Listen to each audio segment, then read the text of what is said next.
well as just something in the history of libertarianism. So I think that's the core of most of our arguments. The Thomas DiLorenzo book? Yes. Yeah. Yeah, that's a fun book. I relied on it for, I know, a couple of points in my book. One of the problems with things like this is that, it's not a problem, but it's just a fact of reality, is that I wrote this book like 2 years ago at this point. So my own memory of it is actually not as good as some people have been reading it recently. But I know I enjoyed that book, and I know I relied on it.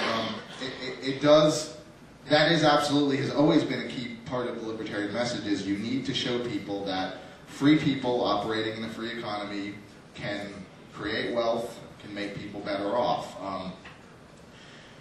Every step of the way in terms of the social changes we advocate, it seems to me, we need to be able to paint a convincing picture of how this change is going to make most people better off. And economic education is part of that. The government has created such a complicated, insane, round-robin system of theft and redistribution that it's very, very difficult for anyone to even know where they stand in it. I mean, okay, if you work for the government, you know. Most people, I find, do have this vague sense that they're coming out ahead of the deal. You know, the government is some, you know, the magic machine that gives them something for nothing. As Frederick Bastiat said, the great fiction by which everyone thinks they can live at the expense of everyone else. And that's a very difficult idea to disabuse people of. It requires a great deal of abstract thinking. And books like DiLorenzo's, called How Capitalism Saved America, right? Yeah, is highly recommended. It's great intellectual ammunition because it does give good historical examples of how free markets actually do function to make the world a richer and better place. And if people don't believe that free markets will do that, they're not going to want to embrace free markets.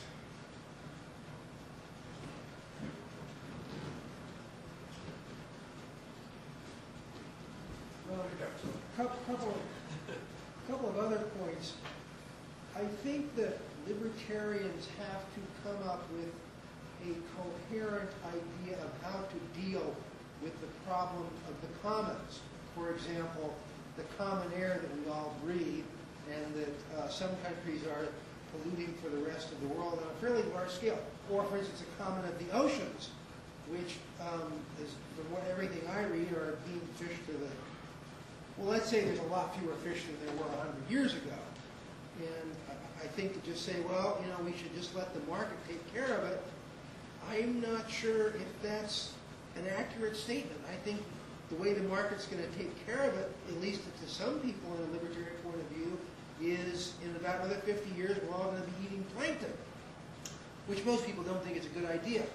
That's one thing. The other thing, I think, is a lot of libertarians have what might be called an almost religious fanaticism to the purity of the ultimate liberty. Let me give you an example. Okay, we all have the right to own weapons. Okay, we should all be able to use them as long as we're not shooting somebody. Okay. In Palestine, it's a realistic problem. During any celebration, a lot of people are shooting a lot of weapons up in the air, and apparently these people are not cognizant of the fact that unless you achieve escape velocity, what goes up is going to come down, and a lot of people get killed by falling bullets. Now, I think the extreme libertarian position here would be, well, too bad, and you still have the right to shoot weapons up in the air. And I think that idea offends a lot of people. They see a need for some kind of common sense, common rules about what you can do in a group of people that's a little bit more limiting than you can't actually take up a rock and hit somebody. There's got to be certain kinds of behavior that are so reckless and nonsensical that they're prohibited. I'll talk about the second point first and then back up to the first. Okay. What you've lived, it seems to me, is an inescapable fact that I'm sure we all understand, even if it's not at the front of their minds. Most people don't actually agree with our moral and political premises. The best we can do is attempt to explain to them why they ought to. I don't think that a legal regime in which only harms are punished is too outrageous an idea for most people, at least on the abstract level. you can throw specific examples like that that are going to make people start to question it. With a lot of these things, I might come down and go, okay, if you could guarantee me you're going to create a state and all it's going to do is prevent people from shooting weapons in the air in a crowd, maybe I could buy that. But then you have to get into a lot of complicated discussions about political science and public choice and about why you never can stop a government at just doing the things that most people seem to think make sense. Back to the environmental stuff, yeah, there is a lot of work being done by libertarian thinkers and institutions along those lines. The key, as I think you alluded to, is to the extent that it's possible, you need to propertyize things. And with fish, there's things that one of my colleagues pushes, and I have to tell you that I don't spend a lot of time thinking about this, so I'm going to give you an extremely glib thing, which if you want to pursue it more, you can look it up. But he pushes the idea of creating and enforcing what I believe they're called IRQs.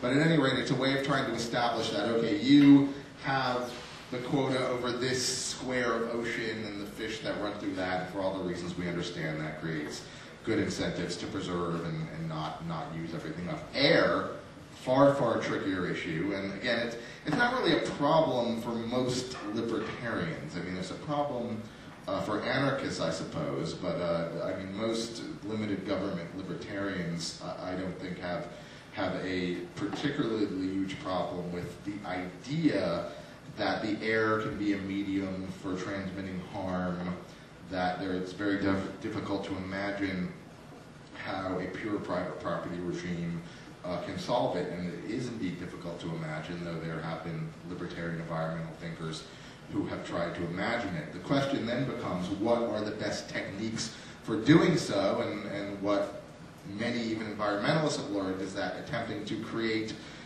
fakey quasi-markets within the system of trying to reduce emissions actually does work well and is more efficient, carbon trading and the like, than merely government saying, okay, we're commanding that you do this and we're commanding that you do it this way. You create an incentive structure where we go, okay, you have to achieve this much pollution reduction. You have these pollution credits, you can trade them. This is things I've written about. But certainly many, many libertarians are doing a lot of work in this, which you or the rest of the world may not have found completely convincing, but it's certainly out there. You, sir. Despite having so much in common in political philosophy, the Ayn Rand Institute, Leonard Peikoff, they're not particularly complimentary of the Libertarian Party. Do you have any insight as to whether there's substantive issues, or if it's personalities between people, or... The reason for this is reasonably clear-cut. Ms. Rand, who is one of the central stars of my book, and unquestionably, I think, the greatest influence, at least on the generation of libertarians that arose in the 50s, 60s, and 70s, unquestionably a libertarian politically. Ms. Rand, as we know, had a larger mission than just a political mission. She had a more comprehensive philosophy, which she called objectivism, which she was attempting to impose on the world, and to her mind, teach to the world, and to her mind, if you did not understand and grasp every aspect of her philosophical system, you were as evil as any communist. It wasn't enough just to agree with her about politics. You had to understand her metaphysics and grasp her literary tastes. And the theoretical eclecticism of the libertarian movement aggravated her to no end, to the extent that there's two different quotes from her, which both appear in my book. On one level, she accused the libertarians of plagiarizing her political ideas, because, of course, Ayn Rand and libertarians do believe the same things about politics, and also as being her avowed enemies because they did not all agree with all of the premises and conclusions of her system. So it was sort of the totalistic vision of objectivism that aggravated Rand about libertarians. In a more particular case, according to